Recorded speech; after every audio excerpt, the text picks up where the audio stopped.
Hello दोस्तों, क्या हालचाल है। आशा करते हैं कि सब ठीक ठाक है। आइए, क्लास 10 मैथ्स चैप्टर का नाम है कोऑर्डिनेट ज्योमेट्री। इसमें कुछ बेसिक कंसेप्ट और कुछ फार्मूला हम बताने जा रहे हैं। इस फार्मूला को आप लोग कैसे याद करेंगे। अगर ये बेसिक कंसेप्ट और फार्मूला आपको समझ में आ जाएगा तो इस कोऑर्डिनेट ज्योमेट्री में कोई भी प्रॉब्लम नहीं होगा। हाँ, ये याद रखना है, ये 2D है, 3 डायमेंशनल है। ठीक है, 3D में बाद में बात करेंगे, बट 2D में क्या इसका फॉर्मूला होता है, इसका डिस्टेंस फॉर्मूला, सेक्शन फॉर्मूला। ठीक है। हाँ, आइए देखते हैं। देखिए, इसमें क्या है कि ये जैसे है एक्स एक्सिस और ये वाई एक्सिस है। ठीक है। कोई भी जब कार्टेशियन प्लेन में हम लोग, जैसे व्हाइट बोर्ड मेरा एक प्लेन है। ठीक है, इसमें अगर हम एक वर्टिकल लाइन और एक हॉरिजॉन्टल लाइन ड्रॉ करते हैं, ये दोनों कहीं ना कहीं इंटरसेक्ट करेगा। जो इंटरसेक्ट कहीं जहाँ पे इंटरसेक्ट करता है उसको बोलते हैं ओरिजिन। उसको क्या बोलते हैं हम लोग? ओरिजिन। ठीक है। और इसमें जो हॉरिजॉन्टल लाइन है, हॉरिजॉन्टल लाइन आप लोग जानते हैं क्या होता है। ठीक है ना। जो हॉरिजॉन्टल लाइन है वो कहलाता है एक्स एक्सिस और इसका दूसरा नाम है एक्सिस है। जो वर्टिकल लाइन है वो that is called Y axis, that is also known as ordinate. ठीक है। x axis and y axis intersecting at a point O, किस पॉइंट पे? O, that is called origin। दोनों पॉइंट, दोनों लाइन जहां पे इंटरसेक्ट करता है, यानी दोनों एक्सिस जहां पे इंटरसेक्ट कर रहा है, that is called origin, and coordinate of the origin is always 0 0। 0 0 means the value of x that is 0 and value of y that is 0। ठीक है, ये दोनों हमेशा क्या होगा? 0 0 होगा। अब जब x एक्सिस y एक्सिस जब एक दूसरे को इंटरसेक्ट करते हैं तो ये 4 पार्ट में डिवाइड हो जाता है। ठीक है, ये 4 पार्ट में डिवाइड हो जाता है and each part is called quadrant. Each part is called quadrant. First part is first quadrant, second part is second quadrant and third part is third quadrant. Similarly fourth part is fourth quadrant. And the value of xy always positive in first quadrant, and the value of xy,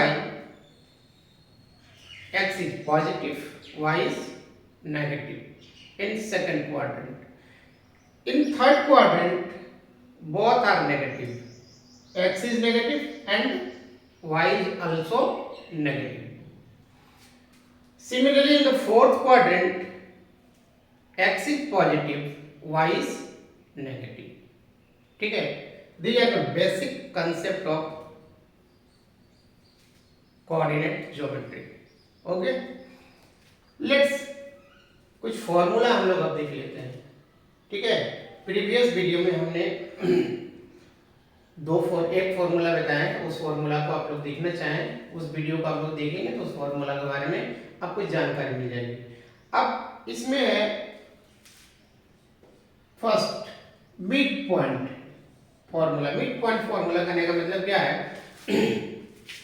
जब कोई एक line है तो एक point जो लेते हैं, ये पॉइंट कहां पे होगा? Just middle of the line. ठीक है, मिडिल ऑफ द लाइन में बीच में होगा और मान लेते हैं कि ये पॉइंट सी है, इस पॉइंट है सी और इसका कोऑर्डिनेट हम लोग मान लिए क्या है? X Y. ए का कोऑर्डिनेट x1 y1, b का कोऑर्डिनेट x2 y2।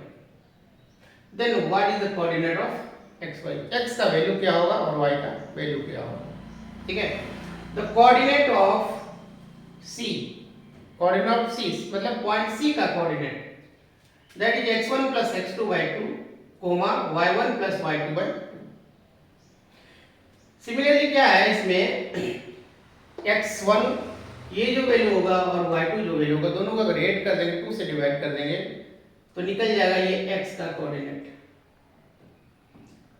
y1 y2 करेंगे, 2 से डिवाइड करेंगे तो ये निकल जाएगा y का कोऑर्डिनेट। किस केस में?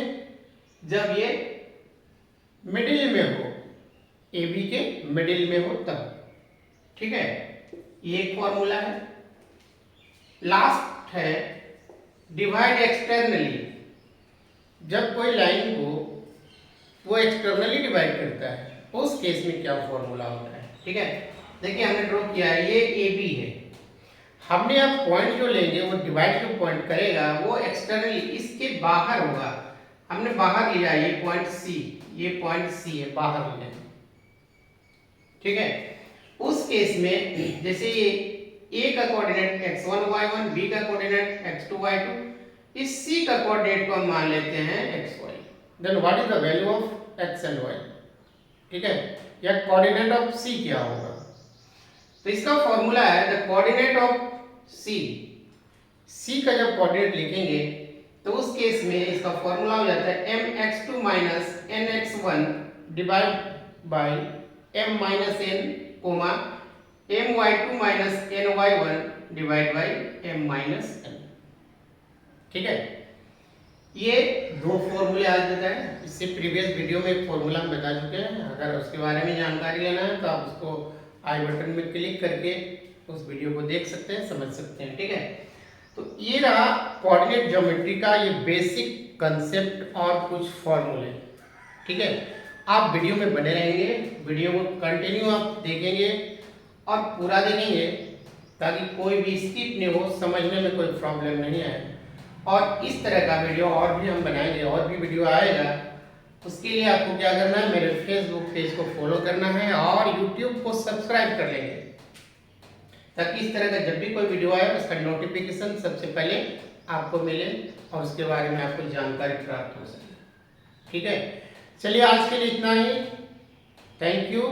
लेकिन जाते जाते आप लोग लाइक करना भूल जाते हैं, लाइक करेंगे और कमेंट करके बताएंगे कि आप लोगों को कैसा लग रहा है, समझ में आ रहा है नहीं आ रहा है।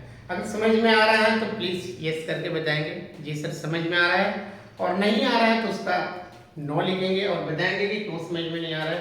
तो फिर कोशिश करेंगे कि और भी कुछ डिफरेंट वे में हम इसको बताएं ताकि आप लोगों को समझ में आए, कंसेप्ट क्लियर हो जाए।